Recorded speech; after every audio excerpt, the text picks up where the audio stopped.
Lettre 142 à Céline.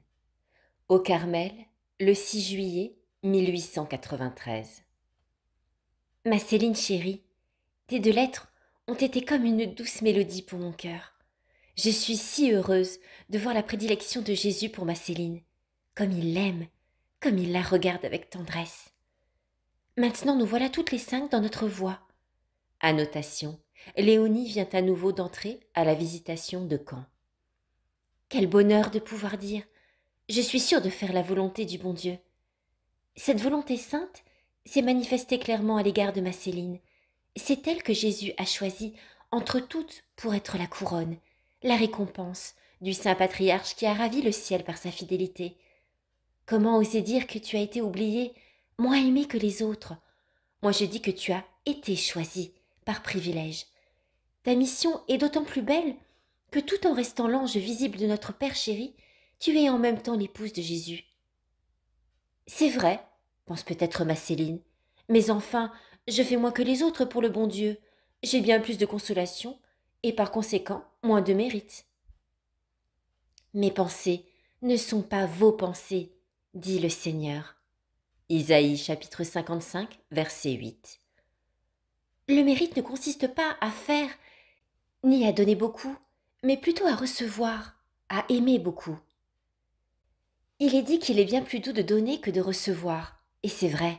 Mais alors, quand Jésus veut prendre pour lui la douceur de donner, ce ne serait pas gracieux de refuser. Laissons-le prendre et donner tout ce qu'il voudra. La perfection consiste à faire sa volonté, et l'âme qui se livre entièrement à lui est appelée par Jésus lui-même, sa mère, sa sœur. Luc, chapitre 8, verset 21. Et toute sa famille.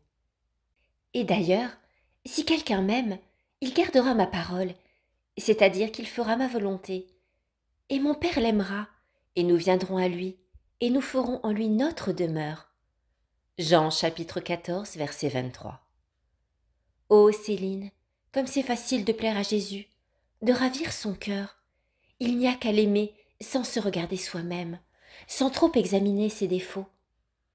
Ta Thérèse ne se trouve pas dans les hauteurs en ce moment, mais Jésus lui apprend à tirer profit de tout, du bien et du mal qu'elle trouve en soi. Annotation, extrait tiré de Jean de la Croix, glose sur le divin, strophe 3, 1-4. Il lui apprend à jouer à la banque de l'amour, ou plutôt non. Il joue pour elle sans lui dire comment il s'y prend, car cela est son affaire et non pas celle de Thérèse. Ce qui la regarde, c'est de s'abandonner, de se livrer sans réserve, pas même la jouissance de savoir combien la banque lui rapporte. Mais après tout, elle n'est pas l'enfant prodigue.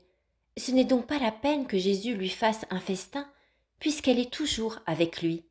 Luc chapitre 15, verset 31. Notre Seigneur veut laisser les brebis fidèles dans le désert. Comme cela m'en dit long. Il est sûr d'elles. Elles ne sauraient plus s'égarer, car elles sont captives de l'amour. Aussi Jésus leur dérobe sa présence sensible pour donner ses consolations aux pécheurs, ou bien s'il les conduit sur le Tabor. Annotation, lieu de la transfiguration. Marc chapitre 9, versets 2 à 13. Ou bien s'il les conduit sur le Tabor, c'est pour un peu d'instant. La vallée est le plus souvent le lieu de son repos. C'est là qu'il prend son repos à midi. Cantique chapitre 1, verset 6. Le matin de notre vie est passé. Nous avons joui des brises embaumées de l'aurore, alors tout nous souriait. Jésus nous faisait sentir sa douce présence, mais quand le soleil a pris de la force, le bien-aimé nous a conduites dans son jardin. Il nous a fait recueillir la myrrhe. Cantique chapitre 5, verset 1. Il nous a fait recueillir la myrrhe de l'épreuve en nous séparant de tout et de lui-même. La colline de la myrrhe nous a fortifiés par ses parfums amers. Aussi Jésus nous en a-t-il fait redescendre, et maintenant nous sommes dans la vallée. Il nous conduit doucement le long des eaux. Céline chérie, je ne sais pas trop ce que je te dis, mais il me semble que tu vas comprendre, deviner ce que je voudrais dire. Ah, soyons toujours la goutte de rosée de Jésus. Là est le bonheur, la perfection. Heureusement que c'est à toi que je parle, car d'autres personnes ne sauraient comprendre mon langage, et j'avoue qu'il n'est vrai que pour bien peu d'âmes. En effet, les directeurs font avancer dans la perfection en faisant faire un grand nombre d'actes de vertu, et ils ont raison. Mais mon directeur, qui est Jésus, ne m'apprend pas à compter mes actes.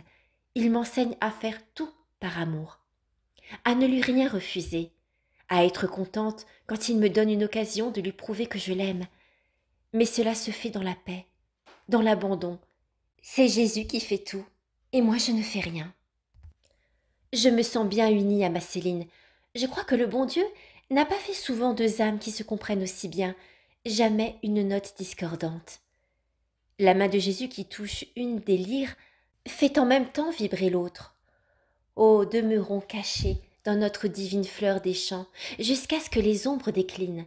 Laissons les gouttes de liqueur être appréciées des créatures, puisque nous plaisons à notre lys. Restons avec bonheur une goutte, son unique goutte de rosée. Et pour cette goutte qui l'aura consolé pendant l'exil, que ne nous donnera-t-il pas dans la patrie? Il nous le dit lui-même. Celui qui a soif, qu'il vienne à moi et qu'il boive. Jean chapitre 7, verset 37. Celui qui a soif, qu'il vienne à moi et qu'il boive. Ainsi Jésus est et sera notre océan. Comme le cerf altéré, nous soupirons après cette eau qui nous est promise, mais notre consolation est grande d'être nous aussi l'océan de Jésus, l'océan du lys des vallées. C'est ton cœur seul qui saura lire cette lettre, car j'ai moi-même de la peine à la déchiffrer. Je n'ai plus d'encre. J'ai été obligée de cracher dans notre encrier pour en faire. N'y a-t-il pas de quoi rire? J'embrasse toute la famille, mais surtout mon roi chéri, qui recevra un baiser de sa Céline de la part de sa reine. Thérèse de l'Enfant Jésus, de la Sainte Face.